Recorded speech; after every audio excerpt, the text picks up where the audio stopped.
எங்களுடைய ரெசிபியில் கோதுமை halwa light orange கலரில் நல்லா வந்து ஒரு சூப்பராக எடுத்து சாப்பிட்டாலே அப்படியே வந்து மெல்ட் ஆகும். அப்படி ஒரு ரெசிபி. எல்லாருமே வந்து அந்த கோதுமை அல்வா வந்து கல்யாணத்தில் பண்ணுறப்போ கொஞ்சம் பேக் பண்ணி கிடைக்குமா அப்படி வந்து கேட்டு ரசித்து ருசிக்கக்கூடிய நம்மளோட சிக்னேச்சர் ஸ்வீட் கோதுமை அல்வா. ஈஸியாக எப்படி வந்து வீட்டிலையே கோதுமை அல்வா பண்ணலாம் அதை பற்றி தான் இன்றைக்கி பார்க்க போகிறோம். 150 ml கப்பில் 1 கப் கோதுமையை 5 மணி நேரம் ஊற வச்சு எடுத்திருக்கேன். சம்பா கோதுமை இருந்ததுன்னா அதையே யூஸ் பண்ணிக்கோங்க. அல்வா இன்னும் கலர்ஃபுல்லாக இருக்கும். ஊற வச்ச கோதுமையை மிக்சர் ஜாருக்கு மாற்றிட்டு கொஞ்சம் தண்ணி சேர்த்து அரைச்சி ஃபில்ட்ரு பண்ணி எடுத்துக்கணும். கோதுமை கசடை திரும்பவும் தண்ணி சேர்த்து அரைச்சி ஃபில்ட்ரு பண்ணணும். மொத்தமாக கோதுமையை 3 தடவை கிரைண்ட் பண்ணி ஃபில்ட்ரு பண்ணி கோதுமை பால் எடுத்து வச்சுருக்கேன். இந்த கோதுமை பாலை மறுபடியும் ஒரு சின்ன ஃபில்ட்ரு வச்சு ஃபில்ட்ரு பண்ணி எடுத்துக்கலாம். பாருங்கள், சின்ன சின்ன கசடெல்லாம் ஃபில்ட்ரு பண்ணி எடுத்துட்டோம். இனி இந்த பவுலை மூடி வச்சிடலாம். கோதுமை பால் புளிக்கணும். அப்போ தான் அல்வா நல்லா கிளாஸியாக சாஃப்டாக இருக்கும். நைட்டு முழுக்க இது அப்படியே இருக்கட்டும்.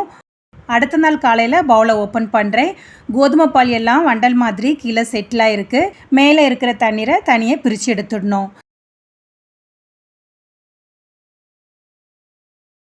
இப்போ பவுலில் செட்டிலாக இருக்கக்கூடிய கோதுமை பால் மட்டும் இருக்குது. இது கூட 5 கப் தண்ணி சேர்த்து நல்லா மிக்ஸ் பண்ணிக்கணும். எந்த கப்பில் கோதுமை அளந்து எடுத்தீங்களோ அதே கப்லையே மற்ற எல்லா திங்ஸையுமே அளந்து எடுத்துக்கோங்க. நெக்ஸ்ட்டு கோதுமை பாலை கடாயில் சேர்த்துடலாம். 2 கப் சர்க்கரையும் சேர்த்துருக்கேன். இனி இந்த கடாயை ஸ்டவ்வில் வச்சிடலாம். ஸ்டவ்வை ஃபுல் ஃப்ளேமில் வச்சுட்டு கைவிடாமல் மிக்ஸ் பண்ணி விட்டுட்டே இருக்கணும். பாருங்கள், கொஞ்சம் நேரத்திலேயே கோதுமை பால் சூடாகி கலரும் சேஞ்ச் ஆக ஆரம்பிச்சிருக்கு. பக்கத்துலேயே ஒரு ஃப்ரை பேனில் 1/2 கப் சர்க்கரை சேர்த்துருக்கேன். ஸ்டவ்வை லோ ஹீட்டில் வச்சுட்டு சர்க்கரையை நம்ம கேரமல் பண்ணணும். இந்த அல்வாவுக்கு நான் ஃபுட் கலர் எதுவுமே சேர்க்கலை. சர்க்கரையை கேரமல் பண்ணி தான் நான் சேர்த்துக்க போகிறேன்.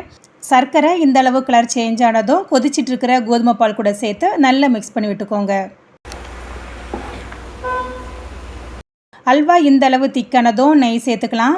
1 கப் கோதுமைக்கு 1லேருந்து 1.5 கப் வரைக்கும் நம்ம நெய் சேர்த்துக்கலாம்.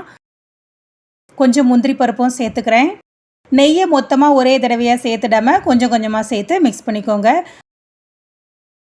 அல்வா நல்லா சுருண்டு வந்ததும் ஸ்டவ் ஆஃப் பண்ணிடலாம்.